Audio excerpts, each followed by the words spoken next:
नमस्कार, आप देख रहे हैं एनपी टाइम्स और स्वागत है आपका हमारी ताजा अपडेट में। मैं हूं आपके साथ अभिलाष। जम्मू कश्मीर के पहलगाम से करीब 5 किलोमीटर दूर हुए बैसरन घाटी में भीषण नरसंहार में करीब 28 लोग मारे गए।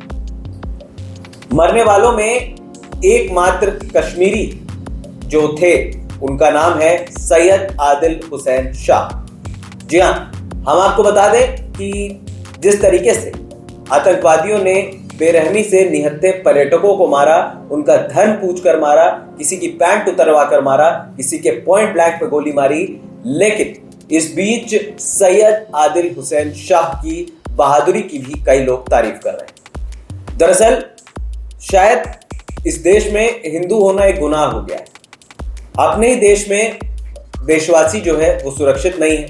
लोग पाई पाई जोड़ते हैं, पूरे साल की थकान में 2 या 4 दिन या 10 दिन एक प्लान बनाते हैं घूमने जाने का, कश्मीर की खूबसूरती देखने जाते हैं या फिर कहीं भी जाते हैं। तो ये शायद किसी को हक नहीं है कि उन निहत्थे पर्यटकों को कोई गोली मार दे या किसी से कलमा पढ़ने को कहे या फिर धर्म पूछकर उनका नरसंहार कर दे। ये शायद कहीं भी एक्सेप्टेबल नहीं है।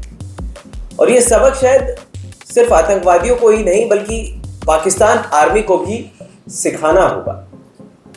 कई रिटायर्ड जनरल्स जो हैं, आर्मी के कई बड़े रिटायर्ड अफसर्स ये बात कह चुके हैं कि आतंकवादियों को तो हम रोक सकते हैं, लेकिन अब सरकार हमें आदेश दे और हम पूरे तरीके से पाकिस्तान आर्मी को वो सबक सिखाएं जिसके वो लायक हैं और जिसका हिसाब होना चाहिए। बहरहाल खबर पर आते हैं। जिन 28 लोगों की जान गई उनमें से एक लोकलाइट कश्मीरी भी था और उसका नाम था सैयद आदिल हुसैन शाह। हम सभी जानते हैं कि हिंदुओं को धर्म पूछ के मारा गया और भीषण नरसंहार की शायद कोई भी माफी नहीं है और इसका सिर्फ एक मकसद अब होना चाहिए, बदला, और शायद वो पूरा देश मांग भी रहा है। लेकिन आदिल हुसैन शाह की भी अब सोशल मीडिया और भारतीय मीडिया जमकर पीठ थपथपा रहा है। दरअसल सैयद आदिल हुसैन शाह घोड़ा चलाते थे, पर्यटक जो कि जम्मू कश्मीर के रेवेन्यू बढ़ाने का एक बहुत बड़ा साधन है। वहां पहुंचते हैं, वहां की खूबसूरती देखते हैं, जिससे कश्मीर की रेवेन्यू पर भी एक तरीके का इजाफा होता है। वहीं आदिल के गांव में भी मातम पसरा हुआ है। पहलगाम तहसील के गांव हापत नगर के रहने वाले आदिल पहलगाम में घोड़े चलाकर गुजर बसर करते थे। वो अपने घर के इकलौते चिराग थे। परिजनों का कहना है कि वो घर के इकलौते कमाने वाले सदस्य थे और परिवार की हालत इतनी ज्यादा अच्छी नहीं है।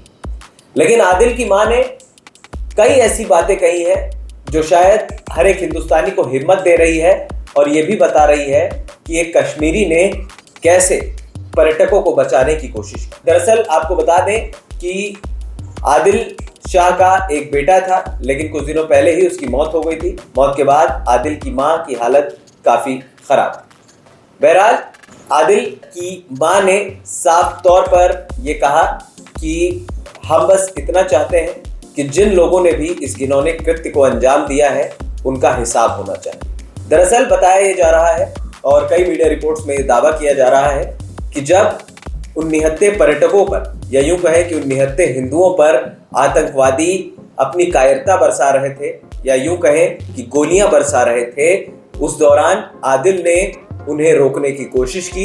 आदिल ने कहा कि ऐसा मत करिए, ये यहाँ पर मेहमान हैं, प्लीज इन्हें मत मारिए, जिसका खामियाजा आदिल को अपनी जान गंवाकर भुगतना पड़ा।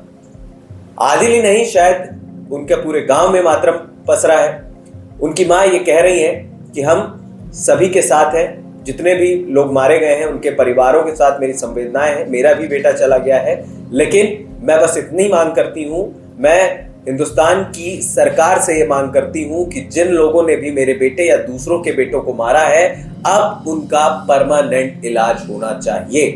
हालांकि कई लोग ये दावा करते हैं कि आतंक का कोई धर्म नहीं होता, तो हम आपको बता दें एक बात तो तय है कि हिंदुओं को तो टारगेट करके वो आतंकवादी मारने आए ही थे, लेकिन साथ ही उन लोगों को भी इस बात समझनी पड़ेगी जो कश्मीर में आजादी की लड़ाई की बात करते हैं, तो भाई साहब ये मुस्लिमों को भी नहीं छोड़ने वाले। इन आतंकियों पर जिहाद का इतना खून सवार है कि जो भी हिंदुओं को बचाने की कोशिश करता है, या यूं कहें कि जो भी बेकसूर लोगों को बचाने की कोशिश करता है, ये उसे भी मार देंगे। कल को अगर इनका मतलब निकल जाएगा तो ये जो आजादी की लड़ाई की बात करते हैं कश्मीर में, उनके भी परिवारों को नहीं बख्शेंगे। इस बात को समझना बहुत जरूरी है, इस आइडियोलॉजी को समझना बहुत जरूरी है। और अब शायद वो समय आ गया है कि इन आतंकवादी और इनके जो आका पाकिस्तान में जो इनके सरपरस्त बैठे हैं, इनको सबक सिखाया जाए। फिलहाल इस खास अपडेट में इतना ही। हमें दे दीजिए इजाजत, और हाँ, हमारे चैनल एएनपी टाइम्स को सब्सक्राइब करना मत भूलिएगा। नमस्कार।